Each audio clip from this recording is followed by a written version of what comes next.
बढ़िया आ रही है जी, ठीक आ रही है जी। ओके, अब लाइव कर दीजिए फिर। हाँ, मैंने लाइव कर दिया, आप देख लीजिए। Okay, thank you. हो गया मैम? हाँ जी, हेलो। Thank you. यस हाँ। Yes, thank you. Good afternoon, students. Today we are going to learn about the human communities and the environment. It is the seventh unit of our syllabus. It is the last unit of our syllabus for EVS for this semester. So I'm gonna teach this unit in two parts. One, we will talk about the how the human communities um, how the human communities react with the environment, like what is the impact of human communities on the environment, है ना? And in the second second part, we're going to talk about what are the needs of human communities for uh, like being within harmony with the environment or nature. And so in that part we're going to cover like what is the basic need of human communities. So we're going to cover about the in like what are the environmental ethics are there, and what is uh, how we gonna save the environment, and then we're going to talk about the major environmental movements and initiative by the government in the India.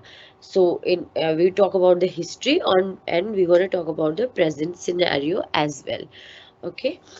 So let's start the presentation and this unit. So what is the learning objective is of this unit? The learning objective of this unit is we like end of the unit we will be gain a knowledge about various factors that are responsible for the human population expansion, and what are the negative impact of human population expansion on the environment.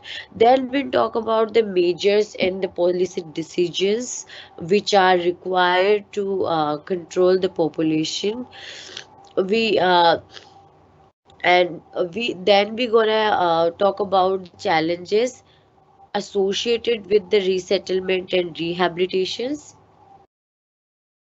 and then we're going to understand the importance of communication for protection of environment and the mean of disseminate information. Then we will gain understanding about various environmental movements in India.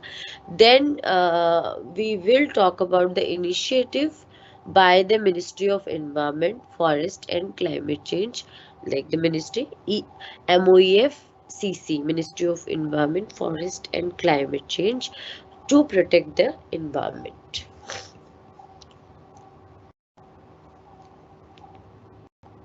Okay. So, first of all, we're going to talk about the human population growth. So, how the human population growth like suddenly increase. So, humans are the recent arrival on the earth. Okay, so we are like the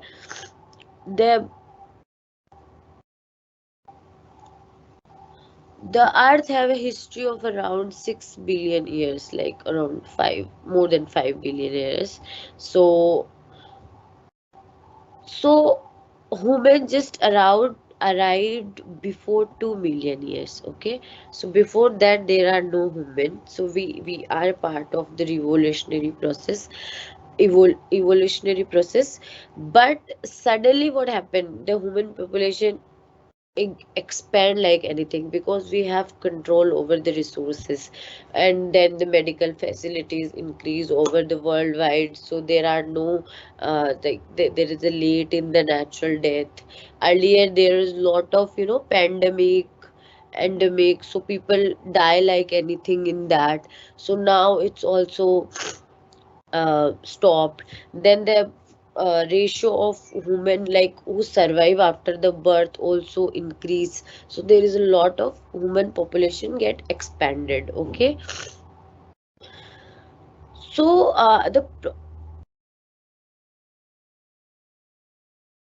and the most the expansion of human population happened in last 200 years, after, like in the industrial revolution era, when medical facilities increased, when we needed labor, a lot of labor. So the human population extended like anything, because we are the, like, the superior living being, we can say, who have control on the all the resources.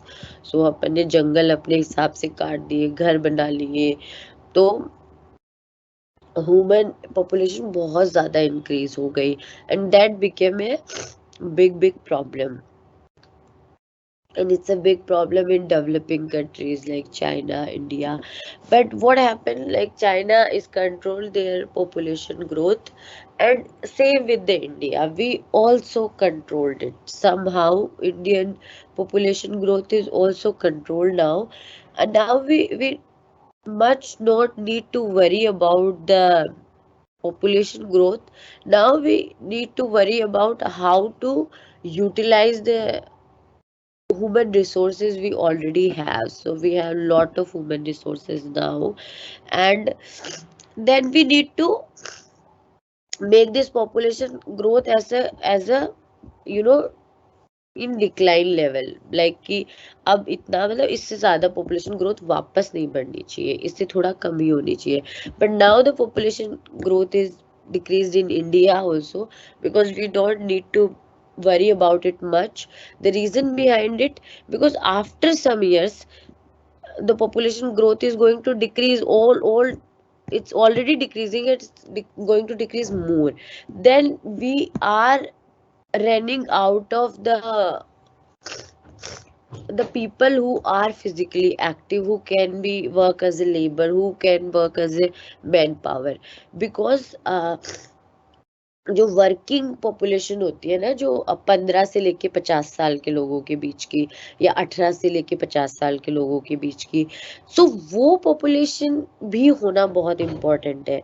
India में कुछ सालों बाद में क्या होगा, अभी population growth बहुत ज़्यादा थी, तो जो सीनियर सिटीजन है वो बहुत ज़्यादा हो जाएंगे, क्योंकि पुरानी, लेकिन नई पॉपुलेशन ग्रोथ उतनी होगी नहीं.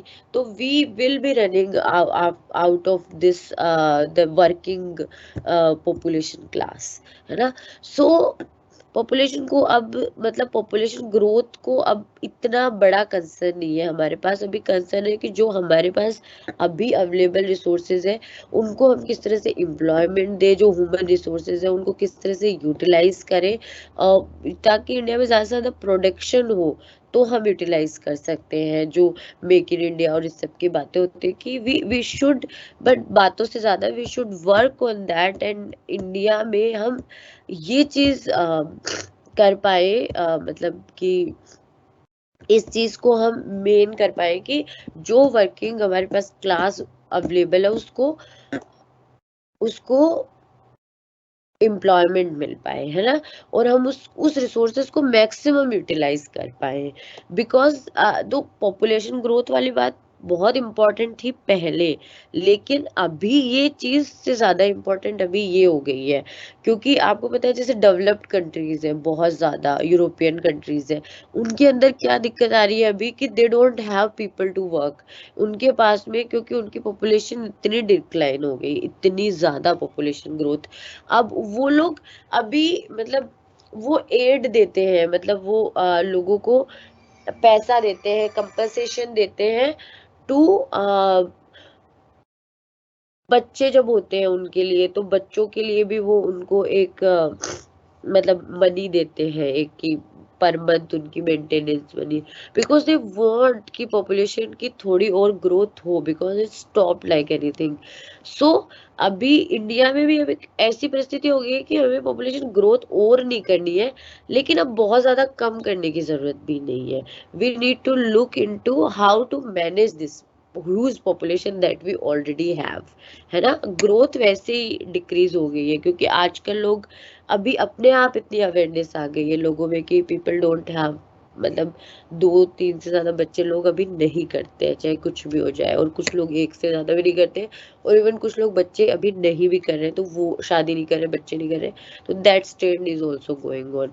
सो इट इज लाइक हाँ, हमको अवेयरनेस की अभी भी ज़रूरत है। इफ़ पीपल अवेयरनेस की कमी की वजह से लोग ज़्यादा पॉपुलेशन हो रही है, तो उसको अभी फैलाने की ज़रूरत है। अवेयरनेस की फैलाने की ज़रूरत है, क्योंकि जो बहुत पिछड़े लोग हैं, उनमें अभी भी अवेयरनेस है नहीं।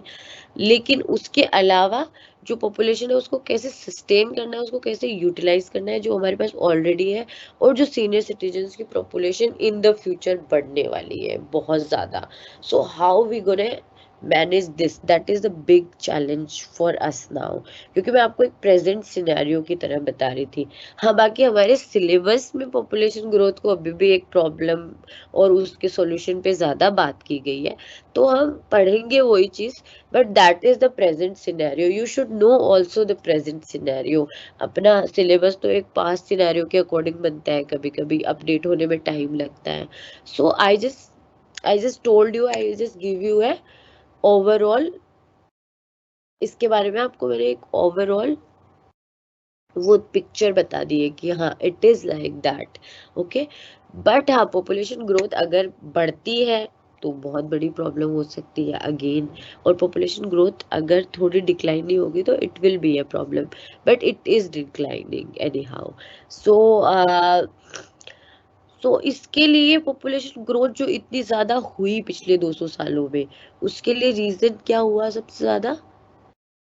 3 factors are responsible for that: fertility, infant mortality and longevity। तो जितने अगर ज़्यादा प्रोडक्टिविटी या फर्टिलिटी बढ़ेगी तो बहुत ज़्यादा पॉपुलेशन होगी। फिर इन्फेंट मोर्टेलिटी की रेट बहुत कम हुई है, हमारे पास मेडिकल फैसिलिटीज़ आ गई उसके बाद, और लोगों की लाइफ स्पैन जो है ना वो भी बढ़ा है। ठीक है, अब इंडस्ट्रियल रिवोल्यूशन की वजह से क्या हुआ?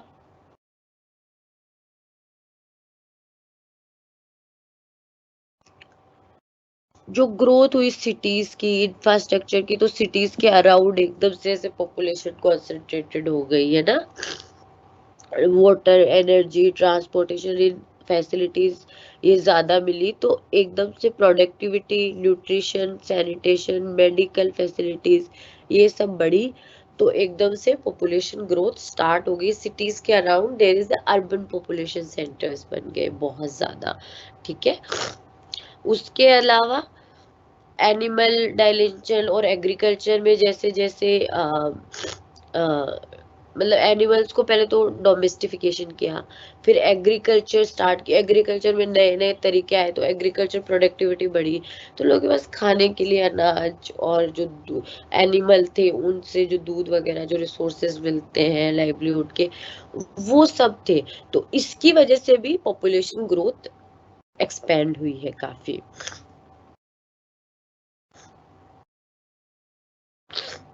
अब हाई पॉपुलेशन बढ़ने से क्या प्रॉब्लम हुई?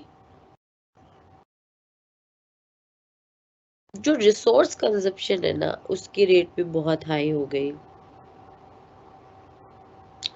Just give me 1 minute।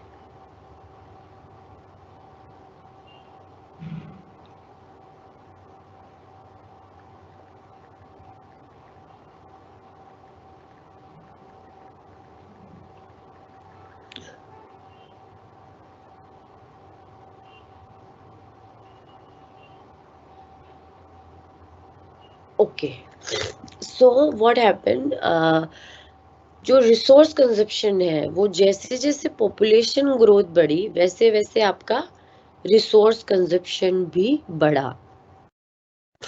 तो हाई रिसोर्स कंजप्शन हो गया, रिसोर्सेज का हम बहुत ज्यादा यूटिलाइज करने लगे। इवन जो ये और ज्यादा खराब इसलिए हो गई परिस्थितियां क्योंकि रिसोर्सेज का जो कंजप्शन है that is even more faster than the population growth. कि पॉपुलेशन तो बड़ी बड़ी है लेकिन लोगों ने रिसोर्सेज का कंजप्शन बहुत ज्यादा शुरू कर दिया है। इवन अभी पॉपुलेशन ग्रोथ कम हो गई है लेकिन still people are using resources like anything, men become very greedy, and हमारी आजकल की लाइफस्टाइल ऐसी होगी कि हमें इतने ज्यादा रिसोर्सेज यूज करने पड़ते हैं, तो इसलिए सस्टेनेबल लाइफस्टाइल पे जाना भी बहुत जरूरी है।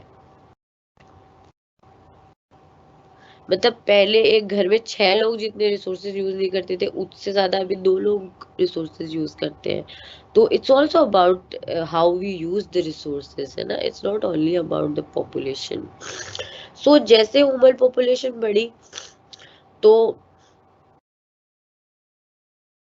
क्या आपका जैसे ये एक कंपैरेटिव सिनेरियो दिया हुआ है, तो 1970 में और 1990 में जैसे कि पॉपुलेशन इतनी थी, 3.6 बिलियन थी, उससे 5.3 बिलियन हो गई।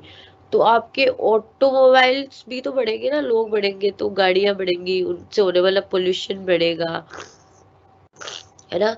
इसमें ट्रक्स कितनी बड़ी, ऑयल कंजप्शन कितना बढ़ा, कार्स कितनी बड़ी, नेचुरल गैस कंजप्शन कितना बढ़ा, कोल कंजप्शन बढ़ गया, इलेक्ट्रिकल जनरेशन कैपेसिटी बढ़ी, इलेक्ट्रिक की कंजप्शन बढ़ गया, सॉफ्ट ड्रिंक्स का consumption, beer consumption, aluminium use consumption, municipal solid waste कितना ज्यादा जनरेट होने लग गया, है ना। तो ये यूएस का डेटा है और कुछ वर्ल्ड वाइड डेटा है, लेकिन इससे हमें एक ओवरऑल आइडिया मिलता है कि देखो इतने से इतना बढ़ गया 20 सालों में।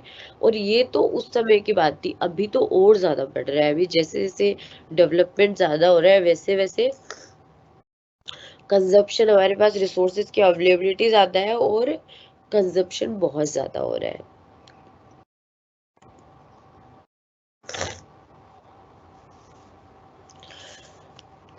ये तो हमने बात की कि क्यों पॉपुलेशन ग्रोथ हुई इतनी ज्यादा, कैसे कैसे पॉपुलेशन इतनी एकदम से बढ़ी। अब हम बात करेंगे कि क्या इम्पैक्ट हुआ है ना, ह्यूमन जो पॉपुलेशन ग्रोथ हुई है उसका इन्वायरमेंट पे, ह्यूमन हेल्थ और वेलफेयर पे, खुद ह्यूमन की हेल्थ पे और उसके वेलफेयर पे क्या इम्पैक्ट हुआ है ह्यूमन पॉपुलेशन ग्रोथ का।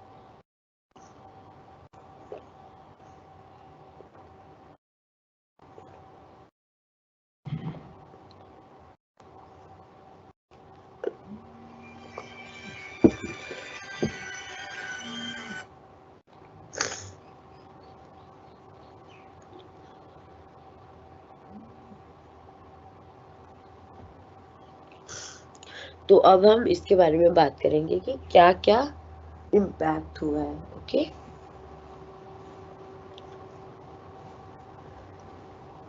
सो पहले तो बात करेंगे इन्वायरमेंट पे क्या इम्पैक्ट हुआ है, फिर ह्यूमन हेल्थ पे खुद पे क्या इम्पैक्ट हुआ है।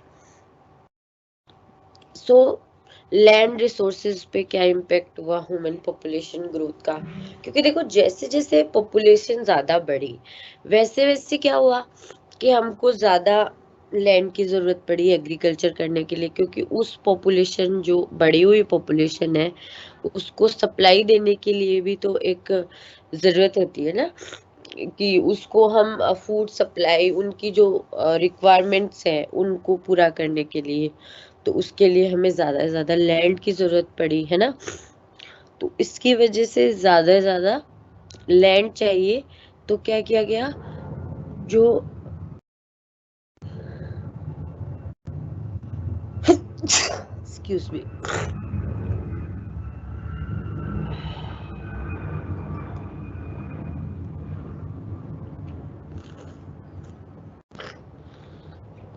सॉरी मेरी थोड़ी सी आज तबीयत ठीक नहीं है,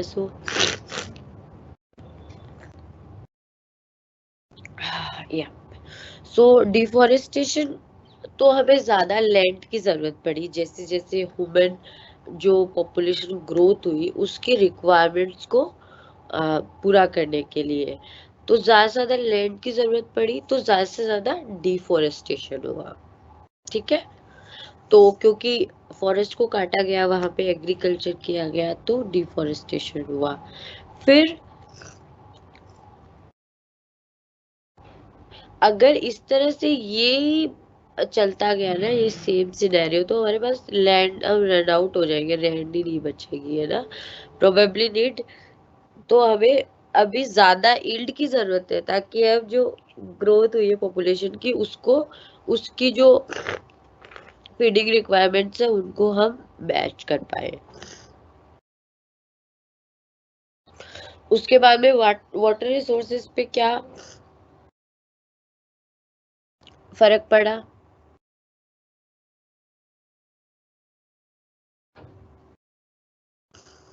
अब हमारा इतना ज़्यादा वाटर रिसोर्सेज को यूटिलाइज करना हमने शुरू कर दिया है ह्यूमन ने, तो क्या हुआ उससे कि अभी 33% ऑफ पोटेंशियल वाटर हमारे पास ऑलरेडी लूज हो चुका है, और हम लिमिट के पास पहुंच रहे हैं अभी जितना वाटर अवेलेबल है।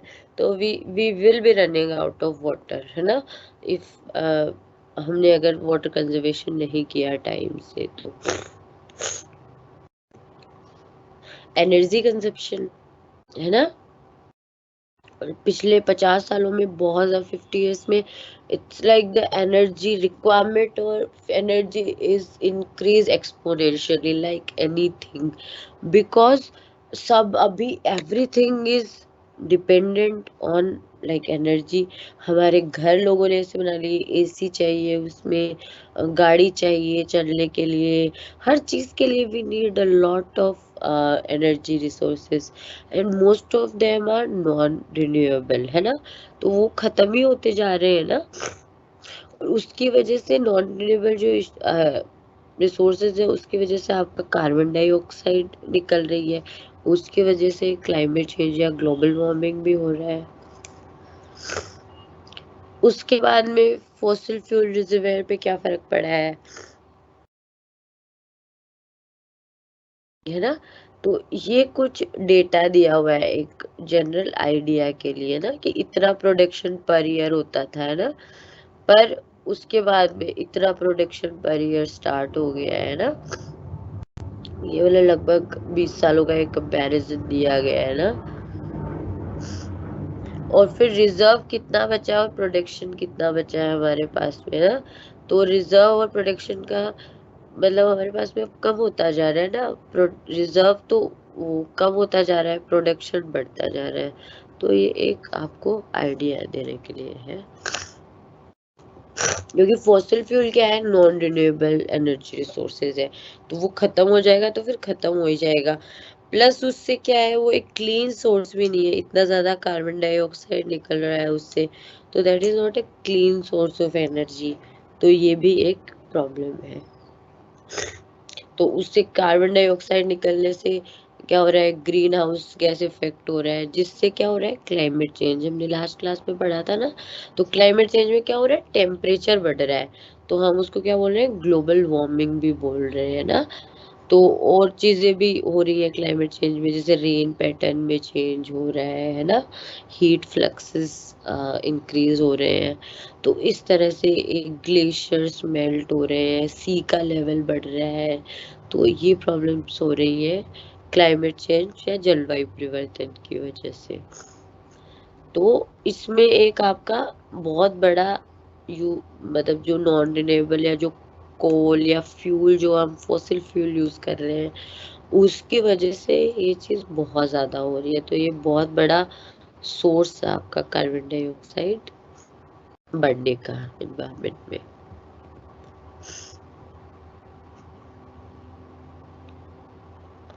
अब जैसे जैसे टेक्नोलॉजी भी इवॉल्व हो रही है, जैसे जैसे ह्यूमन रिक्वायरमेंट या हमारी ह्यूमंस की नीड बढ़ रही है, वैसे वैसे टेक्नोलॉजी भी इवॉल्व हो रही है।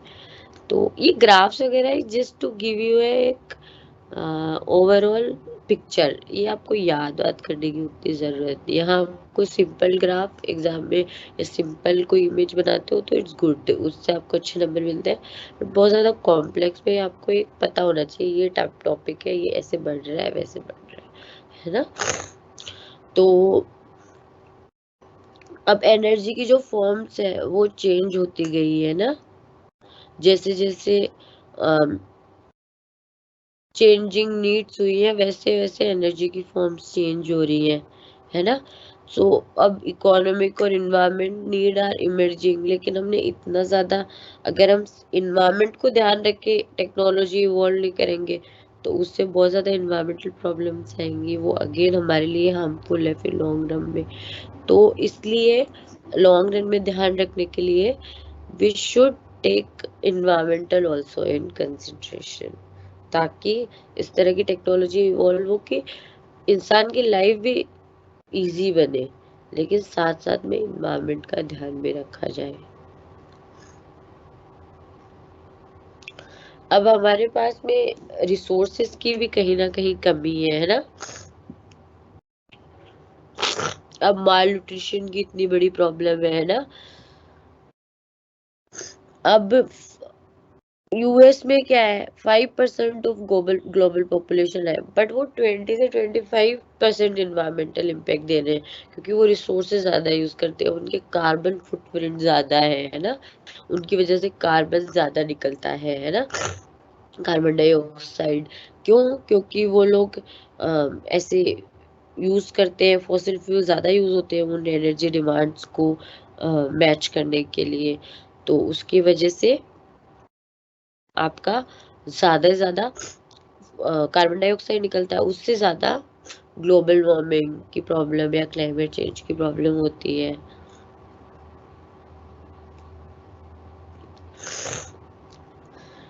सो टोटली इस सब से क्या हुआ है, हमारा जो प्लेनेट अर्थ है उस पे इम्पैक्ट हुआ है पॉपुलेशन ग्रोथ का, और इस तरह से जो अंधा रिसोर्सेज का यूज हो रहा है उसकी वजह से, है ना।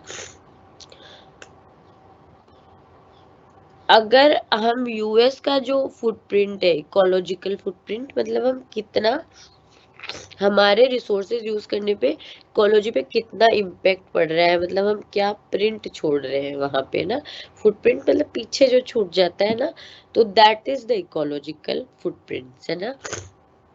तो अब जिस तरह से यूएस का जो फुटप्रिंट है, अगर उस तरह से सभी उतना रिसोर्सेज यूज करने लग जाए, तो हमें 3 प्लेनेट अर्थ चाहिए अभी की पॉपुलेशन को सस्टेन करने के लिए। एक धरती पे रह ही नहीं सकते हम लोग, और फिर ऊपर से पॉपुलेशन ग्रोथ और भी हो रही है।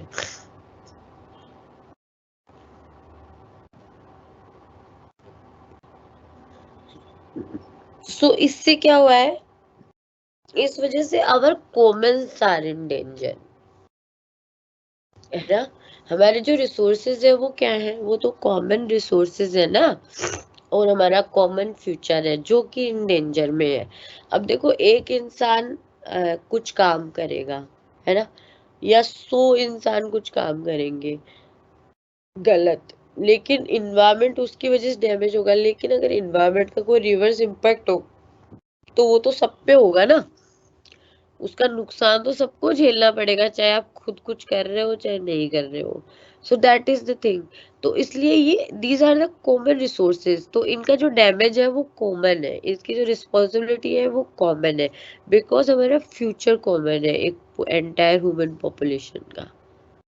अब वुमेन पॉपुलेशन कभी एक्सटिंक्ट हुई तो सबको ही होना पड़ेगा ना फिर।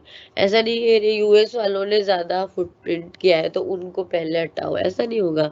अगर कोई बड़ी क्लाइमेटी आई तो सबको ही नुकसान होगा। जैसे अभी देखो, ये आपका पेंडेमिक हुआ, कोविड हुआ, तो सबको ही हुआ ना ये नुकसान। अब जो जो चाइना वालों से वहां से कोविड स्टार्ट हुआ था, बट इट डजंट कि उनको इम्पैक्ट हुआ है, सिर्फ सबको हुआ ना।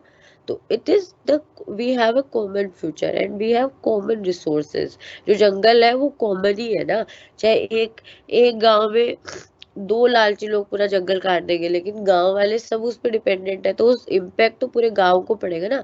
वहां पे गर्मी तो पूरे गांव में पड़ेगी, बारिश तो पूरे गांव में कम होगी, है ना, और आसपास के एरिया में भी कम होगी इनफैक्ट। तो इसलिए इसको बोला जाता है our commons, these are our commons resources, तो our commons are in danger. को क्या प्रॉब्लम से एटमॉस्फेरिक पोल्यूशन हो रहा है, क्लाइमेट चेंज हो रहा है, तो उसकी वजह से हमारे जो कॉमन रिसोर्सेज हैं उन पे इम्पैक्ट पड़ रहा है ना। फिर वाटर पोल्यूशन भी बहुत ज्यादा हो रहा है, डिफॉरेस्टेशन और लॉस ऑफ ऑक्सीजनेशन हो रहा है ना, क्योंकि फॉरेस्ट नहीं बचेगी तो ऑक्सीजन कहाँ से मिलेगी। ओशन कोरल रीफ जो हो रहे हैं, ओशन में पोल्यूशन हो रहा है, एसिडिटी बढ़ रही है, तो वहाँ के जो कोरल रीफ्स है उनको नुकसान हो रहा है। कोरल रीफ्स बहुत इंपॉर्टेंट होते हैं एक इकोलॉजिकल पॉइंट ऑफ व्यू से। जो आपके नेशनल पार्क है, जो वाइल्डनेस एरिया है या जो वेटलैंड्स हैं, उन पे इम्पेक्ट हो रहा है, वो खत्म हो रहे हैं। Renewable non renewable natural resources है जो खत्म हो रहे हैं, क्योंकि हमने उनको इतना यूज कर लिया है, ठीक है।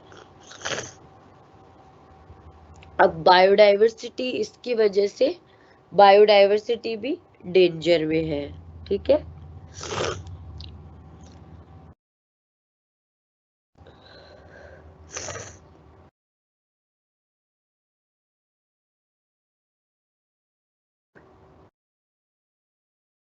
अब बायोडाइवर्सिटी क्या है, हमारे लिए बहुत एसेंशियल है ना। सो इस वजह से बायोडाइवर्सिटी को बचाने के लिए हमारे कुछ इकोलॉजिकल एथिक्स होने चाहिए, जिसके बारे में हम आगे बात करेंगे। तो एथिक्स आर वेरी इंपॉर्टेंट, तभी हमारी जो बायोडाइवर्सिटी है वो बच पाएगी मतलब। क्योंकि स्पीशीज एक्सटिंक्शन होता है ना, बहुत पहले भी हुए हैं ना जो होते हैं, पर उससे क्या होता है, वो एक तो नेचुरल स्पीशीज एक्सटिंक्शन होता है, उसकी रिकवरी के लिए हमें काफी मतलब डिकेड्स ऑफ मिलियन डिकेड्स लग जाते हैं। लेकिन उसकी वजह से उससे क्या होता है कि, पर अभी जो नेचुरल था वो तो रिकवर होता है नेचुरल रेट से।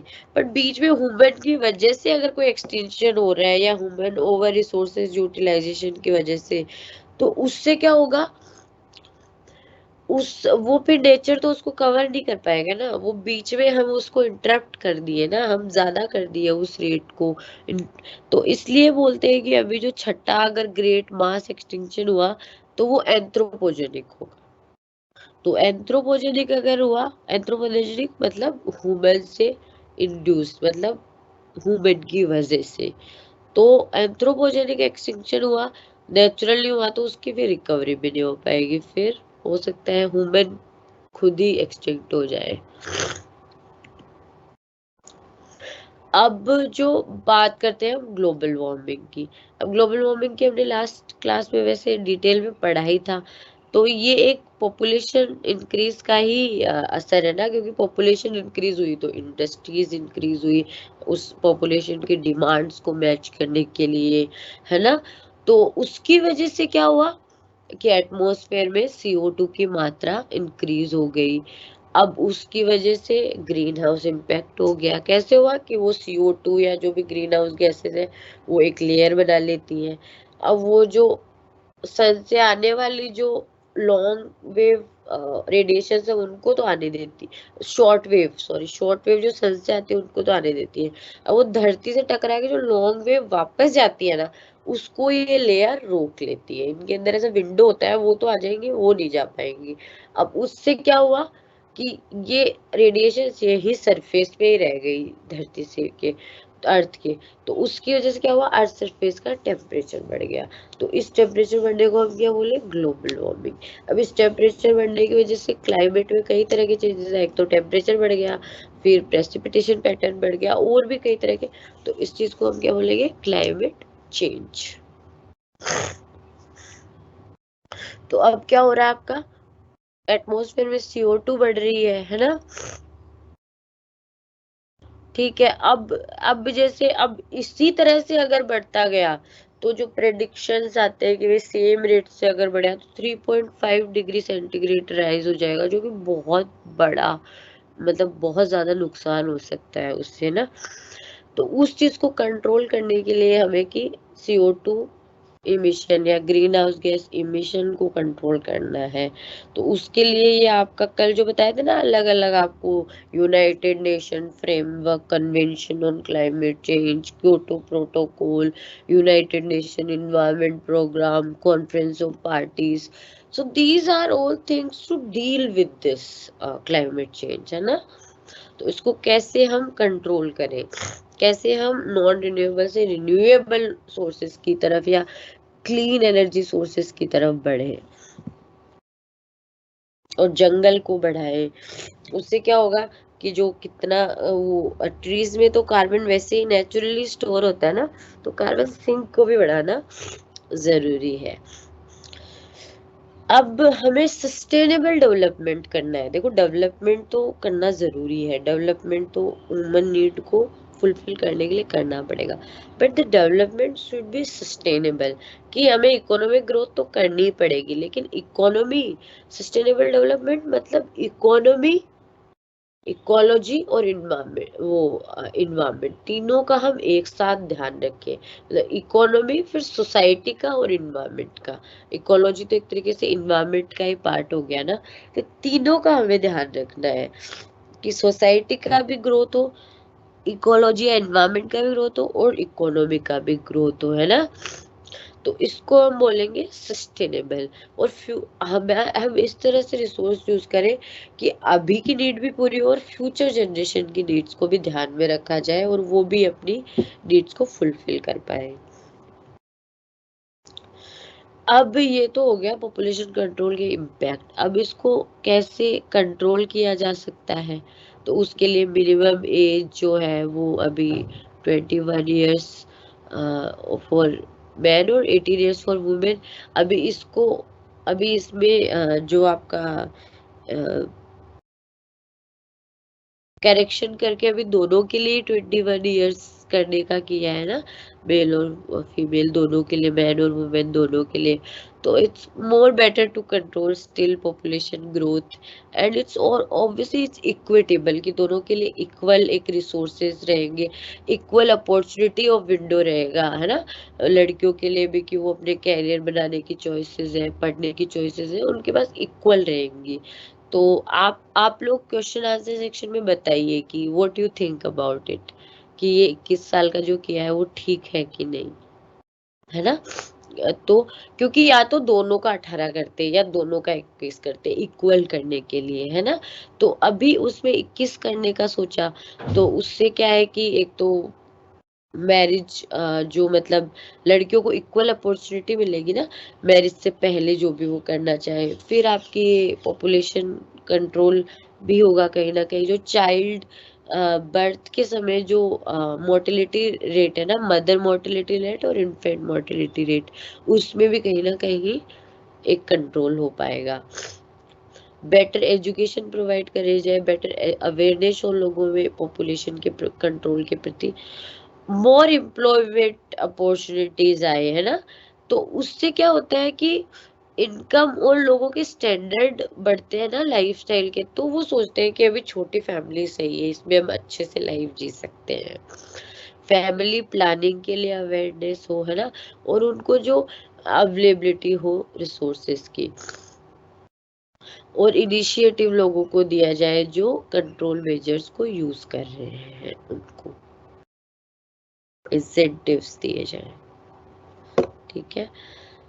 अब इसके बाद में हम बात करेंगे कार्बन फुटप्रिंट की, या एक तो इकोलॉजिकल फुटप्रिंट की, हम इकोलॉजी को क्या नुकसान पहुंचा रहे हैं। दूसरा हो गया कार्बन फुटप्रिंट, कि हम हमारी एक्टिविटी से कितना कार्बन जनरेट हो रहा है। तो एक आदमी जो हम रोज इलेक्ट्रिसिटी जो रिसोर्सेज यूज करते हैं उसकी वजह से कितना कार्बन जनरेट हो रहा है, इसको हम बोलते हैं कार्बन फुटप्रिंट। ठीक है। तो ये एक इंसान का पर पर्सन कार्बन फुटप्रिंट हो गया, किसी एक्टिविटी की वजह से कितना कार्बन जनरेट हो रहा है वो उस एक्टिविटी का कार्बन फुटप्रिंट हो गया। फुटप्रिंट मतलब पाँव के निशान। तो पाँव के निशान क्या होते हैं, पीछे तो छूटते हैं ना अपन जो काम करते हैं उसके, अपन जहाँ चल के जाते हैं उस रास्ते पे जो निशान छूटते हैं उनको फुटप्रिंट बोलते हैं। तो उसी तरह से जो काम करते हैं उसकी वजह से जो कार्बन रिलीज हो रहा है, जो निशान छोड़ रहे हैं इन्वायरमेंट पे, उसका इम्पैक्ट छोड़ रहे हैं कार्बन के रूप में, so that is carbon footprint. So कोई एक्टिविटी की वजह से हो रहा है तो उस एक्टिविटी का कार्बन फुटप्रिंट हो गया। एक इंसान कितना कर रहा है तो वो उस पर पर्सन कार्बन फुटप्रिंट हो गया। ठीक है। अब किस तरह से अपन इसको रिड्यूस कर सकते हैं, इन्वायरमेंटल फ्रेंडली जो व्हीकल्स है जैसे battery operated public transport, energy efficient appliances, insulating home, consuming local और organic food. Individuals and company also offset some their carbon dioxide emission by purchasing carbon credit. Their money for which can go into environment friendly initiative such as planting trees, investing in renewable और green energy resources. अब क्या होता है जैसे अब carbon कुछ कंपनियों का भाई कुछ इंडस्ट्रीज है जिनको कार्बन तो रिलीज करना ही पड़ेगा, वो ऑप्शन नहीं है, तो वो क्या करते हैं उनको उतना कार्बन क्रेडिट खरीदना होता है। ये कार्बन क्रेडिट का जो मार्केट में कॉन्सेप्ट है कि आप जितना आप उतना आप खरीदो और आप कहीं ना कहीं पे कार्बन लगाओ, मतलब कार्बन जो कार्बन इंक्रीज ना हो ऐसी कोई, या तो ऐसे कोई रिसोर्सेज या ऐसे कोई क्लीन टेक्नोलॉजी में अपना पैसा इन्वेस्ट करो या फॉरेस्ट प्लांट करो जहाँ पे कार्बन स्टोर हो सके, तब आपको उतने कार्बन क्रेडिट मिल जाएंगे, है ना, कार्बन के रूप में, तो उतना आप कार्बन फिर इमिशन कर सकते हो। ठीक है, अब इसके ये तो आज का ये टॉपिक हो गया पॉपुलेशन के बारे में, इन्वायरमेंटल इम्पैक्ट। अब इसके आगे क्या है, इन्वायरमेंटल एथिक्स। इन्वायरमेंटल एथिक्स क्यों इम्पोर्टेंट है कि भाई इन्वायरमेंट को बचाने के लिए वी शुड बी, हमें इस तरह से हमें इन्वायरमेंट के बारे में भी तो बात करनी पड़ेगी ना कि इन्वायरमेंट को किस तरह से प्रोटेक्ट किया जा सकता है। तो उसके लिए हमारे कुछ ऐसे एथिक्स या लाइफस्टाइल या ऐसा एक जीवन का तरीका होना चाहिए जिससे कि हम इन्वायरमेंट के बारे में भी सोचें। तो इसमें क्या है, जो इश्यूज प्रिंसिपल या गाइडलाइंस है to live a environmental friendly lifestyle, that is environmental ethics, कि हम किस तरह से ह्यूमन का इंटरेक्शन हो उनके इन्वायरमेंट के साथ में, उसके लिए कुछ प्रिंसिपल या guidelines, that is environmental ethics. तो अब इन्वायरमेंटल एथिक्स क्या होता है, ये हमने लास्ट क्लास में भी बात की थी ना, कि ये हमारा राइट है हर इंसान का, है ना, कि वो अपनी एग्जिस्टेंस या उसको मतलब सबका जीने का अधिकार है, या इन्वायरमेंट के साथ में हमारा इंटरेक्शन रखने का, उनके रिसोर्सेज यूटिलाइज करने का, ये हर इंसान का अधिकार है। पर हम किस तरह से सब एक इक्विटेबल तरीके से सारे रिसोर्सेज को यूज करें, है ना, और जो वनरेबल स्टेट है जैसे कि ट्राइबल लोग हैं या वुमेन है, वो किस तरह से नेचुरल रिसोर्सेज को यूज कर पाए और उन पे कैसे कम इम्पैक्ट हो पाए अगर कोई प्रॉब्लम होती है तो उससे, है ना। जो लोग ट्रेडिशनल लाइफ स्टाइल जीने जाते हैं उनका भी अपने अधिकार है, उनको भी वो जीने देना चाहिए, लेकिन अगर कोई इन्वायरमेंट को एक्स्ट्रा नुकसान पहुंचा रहा है तो उसके लिए कुछ ना कुछ गाइडलाइंस भी होनी चाहिए, है ना। अब सारे जो क्रिएचर्स है सबको जीने का अधिकार है, तो हम अपने अपने स्वार्थ के लिए हम पेड़ पौधों को नहीं काट सकते, अपने स्वार्थ के लिए हम एनिमल्स को नुकसान नहीं पहुंचा सकते, है ना। So everyone have the right to exist, है ना। So that is environmental ethics, कि हम इन्वायरमेंट के साथ हार्मनी में किस तरह से जिए।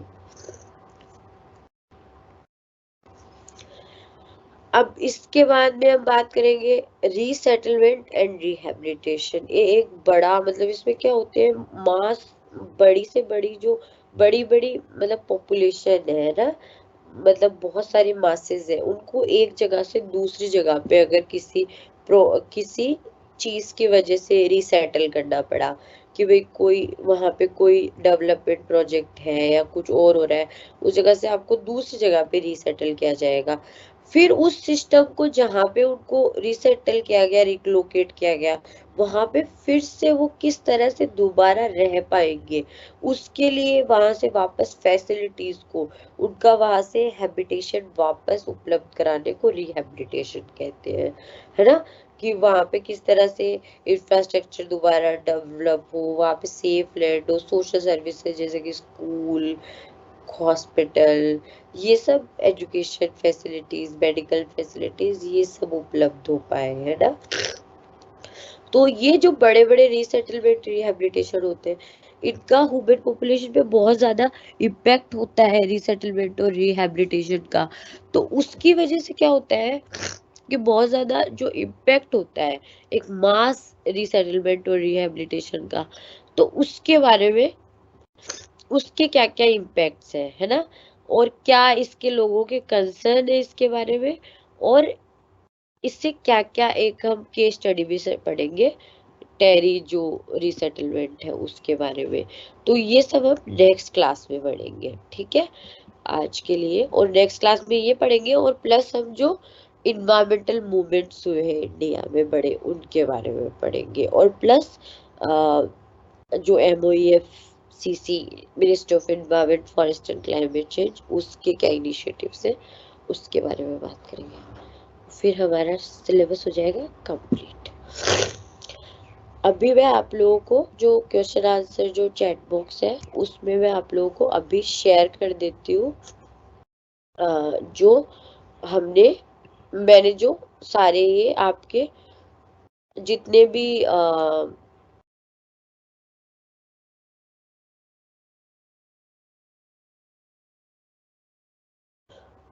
अच्छा मैं एक बार ना ये क्वेश्चन देख लेती हूँ सारे। सबसे पहले मैं क्वेश्चन नहीं देखूंगी, सबसे पहले मैं करूंगी ये देखो, ये तो मेरी मेल आईडी है जो आप लोगों के सामने अभी दिख रही है आपको, है ना, kundan14_SCS@jnu.ac.in, और दूसरी है kundandeval@gmail.com। इस पे आप मुझे मेल कर सकते हो कोई भी, अगर आपको मतलब कुछ भी पूछना हो, कोई भी प्रॉब्लम हो तो। और उसके अलावा आप लोग आप लोगों को मैं जो शेयर कर देती हूँ अभी ना, जो मैंने प्रेजेंटेशंस आज वाली और पुरानी वाली भी जो उसके लिए मैं आपको लिंक शेयर कर देती हूँ जहाँ से आप डाउनलोड कर सकते हैं सारी प्रेजेंटेशन आज की भी और पुरानी प्रेजेंटेशंस भी, ठीक है।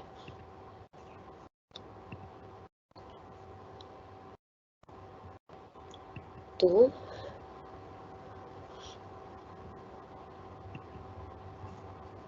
इस लिंक पे आपको क्या क्या मिलेगा, आप अभी देखो, आपको आपके पास लिंक आ गया होगा, इसको खोल के देख लो, मुझे बता दो कि ये ओपन हो रहा है क्या, इस पे डाउनलोड हो रही है क्या प्रेजेंटेशंस। इस पे आपको जो मैंने जितने भी यूनिट्स पढ़ाए हैं उनके सारों की प्रेजेंटेशन मिल जाएंगे। पोल्यूशन वाली यूनिट सबसे पहले, फिर आपकी ग्लोबल इन्वायरमेंटल इश्यूज वाली यूनिट, और उसके बाद में ये जो आज पढ़ाई है ह्यूमन कम्युनिटीज एंड एनवायरनमेंट वाली यूनिट, ये आपको तीनों ये यूनिट मिल जाएंगी सारी, ठीक है। इसके अलावा आपको जो SOL का जो स्टडी मटेरियल है हिंदी इंग्लिश का वो मिल जाएगा। प्लस इसके अलावा आपको जो आप लोग पूछ रहे थे कि किताब कौन सी पढ़नी चाहिए, तो मैंने एक किताब बताई थी, इरेक भरूचा इन्वायरमेंटल स्टडीज करके किताब है बेसिक, वो किताब की सॉफ्ट कॉपी भी है इस फोल्डर में, तो ये सब आप इस फोल्डर से डाउनलोड कर सकते हैं सब चीज़ें, ठीक है। और ये मेरा मेल, ये तो लिंक है दूसरा वाला तो फोल्डर का, और एक मेरा मेल आईडी है जिससे कि आप मुझे मेल कर सकते हो आपको कोई प्रॉब्लम हो तो। आपके और कोई क्वेश्चन या सजेशन है तो प्लीज़ आप इसमें क्वेश्चन आंसर सेक्शन में लिख दीजिए, ठीक है।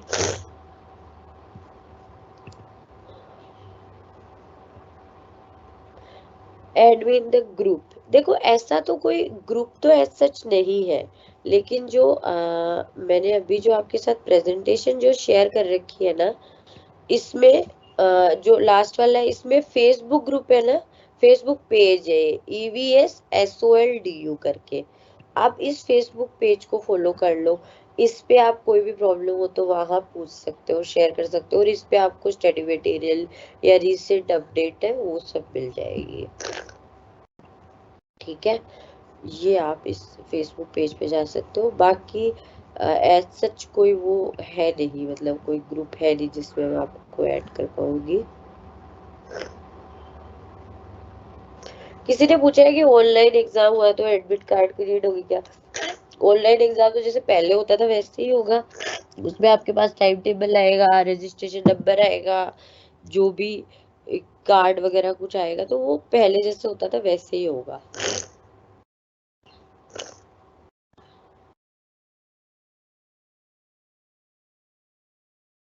किसी ने लिखा है but it took so long to implement it, what to implement this 21 years वाला जो लड़कियों के लिए जो रूल हुआ है, are you talking about it? वो तो अभी इम्प्लीमेंट हो जाएगा जैसे ही रूल्स पास होंगे, वो इवन मतलब अभी हो ही जाएगा, लॉ बन रहा है वो तो नया, बन ही चुका है, बस वो पास होना फाइनल बाकी है।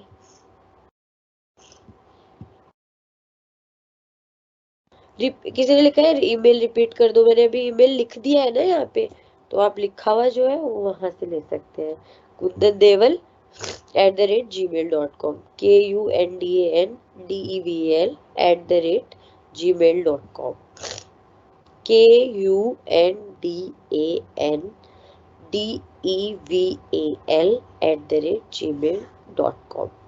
और ये दूसरा लिंक है, इससे आप मुझे करके बताओ लिंक खोल रहा है क्या, प्रेजेंटेशन डाउनलोड हो रही है क्या?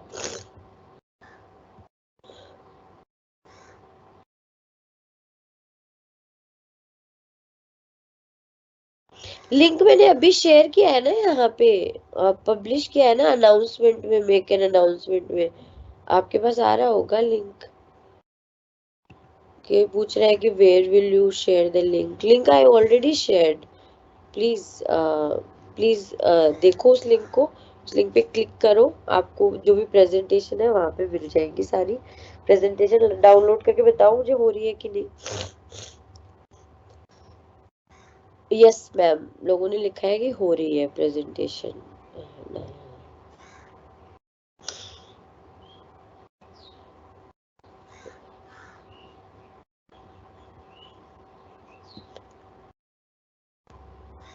I already shared the link, okay?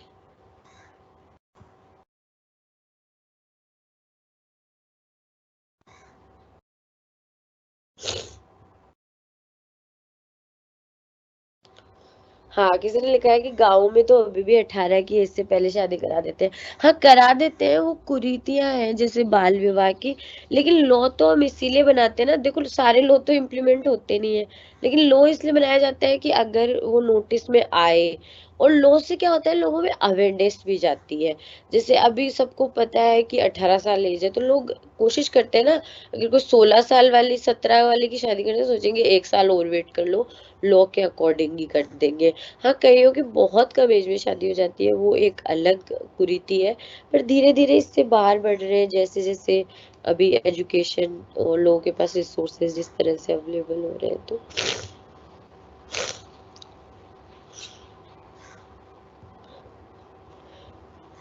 तो यही चीज है। और हमें देखो एक है ना, सिर्फ ये बात नहीं है कि 18 साल होगा तो क्या होगा, 21 होगा तो क्या होगा, बात ये भी है कि लड़के लड़की को एक इक्वल अपॉर्चुनिटी मिलनी चाहिए ना, तो दोनों के लिए रूल अलग अलग क्यों है?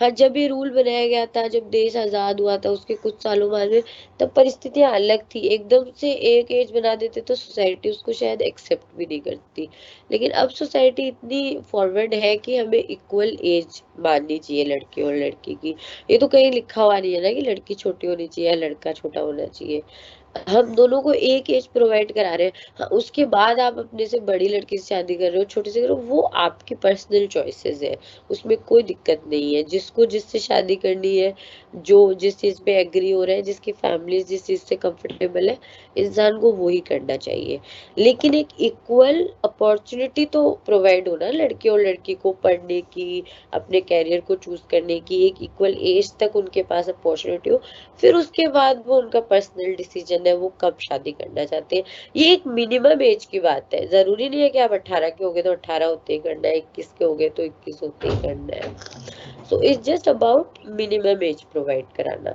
और उससे जो ये प्रॉब्लम्स है सोसाइटी की ये भी दूर होती है कहीं ना कहीं, जो पॉपुलेशन ग्रोथ की है, जो इन्फेंट मोर्टेलिटी रेट है, या जो मैटरनल मोर्टेलिटी रेट्स है, उनकी भी प्रॉब्लम सॉल्व होती है कहीं ना कहीं पे।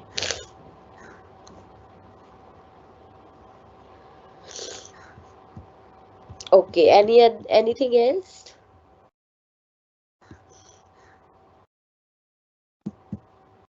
डाउनलोड हो रही है प्रेजेंटेशन? ओके फाइन, चलो तो आप इस लिंक से डाउनलोड कर लीजिए प्रेजेंटेशन वगैरह और सारे नोट्स वगैरह, और आप पढ़ते रहिए। कोई डाउट हो तो आप मुझे मेल कर सकते हैं। बाकी हम नेक्स्ट क्लास में मिलेंगे। थर्सडे को नेक्स्ट क्लास होगी 23 तारीख को, तो हम उसमें मिलेंगे। वो मेरी लास्ट क्लास होगी, तो उससे पहले जो भी डाउट्स आप पढ़ के रखिए, उस क्लास में सब कुछ पूछ लेना मुझसे, ठीक है? चलो, thank you everyone, thank you so much, all the best for your studies. And कर दूं मैम? Hello hello. हाँ, मैं कह रही हूँ कि लिंक शेयर किया हुआ है, 2-3 मिनट बाद में एंड कर दीजिएगा। वो बच्चों को डाउनलोड कर लेने दीजिए एक बार, ठीक है ठीक है है। ना? 2-3 मिनट में एंड कर दीजिएगा। ओके जी। Okay, thank you everyone.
Sir अभी एंड कर दीजिए, हो जी गया? जी ओके, ठीक। Thank you.